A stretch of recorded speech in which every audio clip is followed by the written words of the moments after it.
Good afternoon. A little later than my normal podcasts or whatever we call them.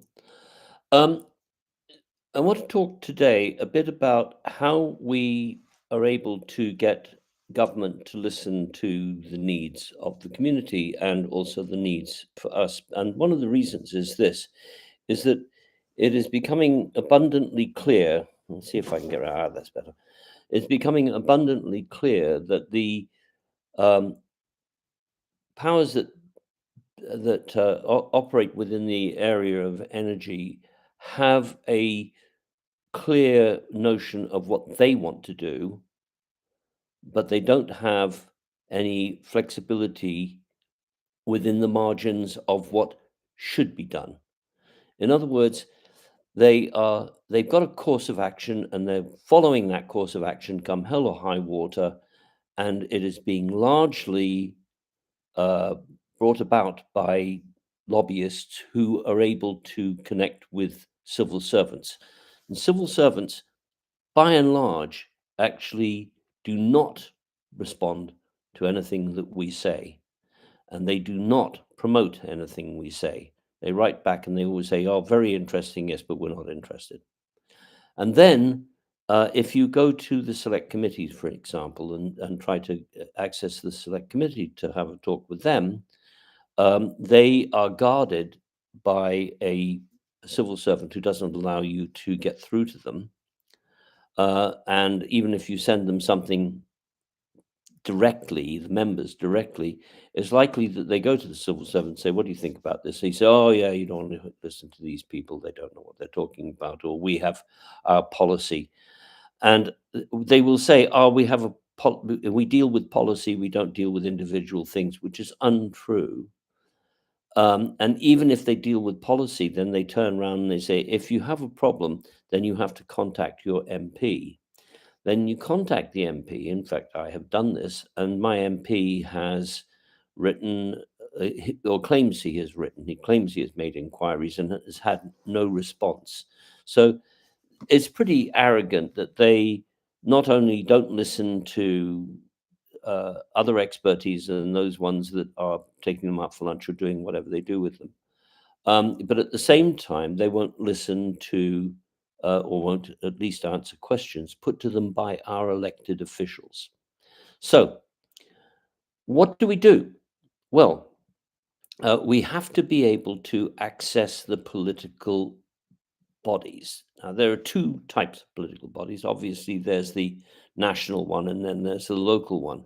And these are in part local issues. So we should actually talk to local officials. And that is really down to the people of Sefton, not me. I don't live in Sefton. I wish I did live in Sefton. I'd certainly enjoy it more than living in the various places that I do. But I it is important that the people of Sefton at least go and ask the questions, and the questions are, why can't we have this? Here's the issue of hydrogen, which we all know and understand because it's in the press all the time. Blah blah blah blah. We can make it locally. We can make it from waste. We can have our own hydrogen supply, so we'll be secure in our feedstocks. We can make our fuel cells locally. We can bring local industry here, providing, of course, it isn't attacked. It isn't arson attacked like Scintilla was in Liverpool. And uh, coming round to that, you must remember that there are forces out there that are working very hard to disrupt us because we are a disruptive technology. Make no bones about it. We are disruptive. We're not going the same way as everybody else, and we're not going on the gravy train. We are going in a different direction. The direction we're going into is low cost energy, secure energy, and I mean that secure energy, and energy that has a total utility connected to it, which is in terms of waste management, water, heat, district heating, etc. So when I say, there are forces out there of evil, I'll give you an example. About 2 weeks after Scintilla was burned down in an arson attack, uh, my business email account was hacked. Now, you could say, "Oh, yeah, right, okay, they're trying to get money out of you and things like this," but that didn't happen. There was no, "Oh, give us money or we'll do this and that and the other thing," or, uh, it was hacked from Jersey, not India or Nigeria or Russia or China or somewhere like that, or even the States, but Jersey. So why would somebody in Jersey be hacking my business account where I talk about the technology or deal with the technology? Why would they do that?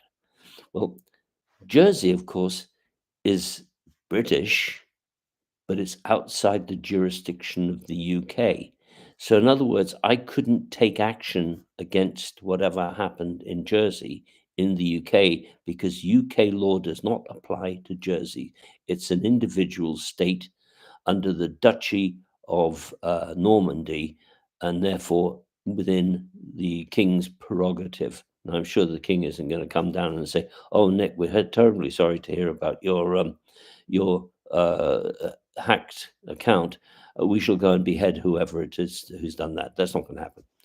But what I'm trying to say is this: is that when you take a consideration of the events, for instance, the arson attack on Scintilla, the lack of response from the government, the lack of response from the Mersey police, the lack of response from the commissioner of police, the lack of response from the political bodies, etc., and then you say, and by the way, at the same time, they're actually trying to get control or understand what we're doing so that they can stop us.